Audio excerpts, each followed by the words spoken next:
মঙ্গলের সাত সকালে শহরে ইডির তল্লাশি। চিটফান্ড কাণ্ডে শহরের একাধিক বাড়িতে হানা দিল ইডির আধিকারিকরা। জানা গিয়েছে চিটফান্ড সংস্থার ডিরেক্টরের বাড়িতে হানা দিয়েছে ইডি। এরপর নিউ আলিপুরের শাহাপুর কলোনির বাড়িতেও পৌঁছায় ইডির আধিকারিকরা। এনে কথা বলবো, টেলিফোন লাইনে আমাদের প্রতিনিধি রয়েছে তোতন মাখা। তোতন, ইডি আধিকারিকরা মূলত কোন কোন জায়গায় হানা দেয় এবং কি উঠে আসে তথ্য? জানিয়ে রাখি, আজ সাত সকাল থেকে কলকাতার বিভিন্ন জায়গায় ইডি আধিকারিকরা তাদের তল্লাশি অভিযান চালায়। যেমন প্রথমেই তারা যান নিউ আলিপুরের শাহপুর কলোনিতে। সেখানে চিটফান্ড সংস্থার ডিরেক্টরের বাড়িতে তারা যান। সেখানে এখনো পর্যন্ত তাদের তল্লাশি চলছে।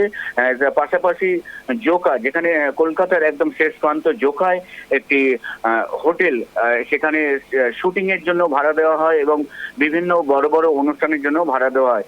অ্যাস্ট্রো ক্লাব যার নাম, সেখানেও ইডি আধিকারিকরা তল্লাশি অভিযান চালায় সকাল থেকে। কিন্তু তারা সকাল 11টার মধ্যেই সেখান থেকে বেরিয়ে যায়।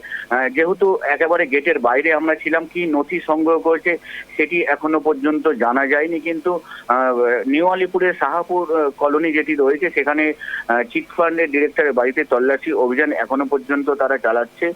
সূত্র মারফত জানা গেছে, এই যে চিটফান্ডের যিনি ডিরেক্টর রয়েছেন, এর বাড়িতে এর আগেও ইডি আধিকারিকরা চিঠি পাঠিয়েছিলেন তাকে দেখা করার জন্য। কিন্তু তিনি দেখা করার পরেও ইডি আধিকারিকরা সন্তুষ্ট নয়। সেই জন্য আজ সকাল থেকে তার বাড়িতে অভিযান তল্লাশি চলছে। এখনো পর্যন্ত কি কি নথি উদ্ধার হয় বা গুরুত্বপূর্ণ কি তথ্য উঠে আসে সেটাই এখন অপেক্ষা রয়েছে। যদিও কিছু এখনো পর্যন্ত জানা যায়নি। বাইরে কোনো ইডি আধিকারিক বা যে সমস্ত কেন্দ্রীয় বাহিনী রয়েছে, কেউ এখনো পর্যন্ত বাইরে আসেনি। তারা সকলেই গেটের ভেতর রয়েছে। সুষমা, ধন্যবাদ তোতন।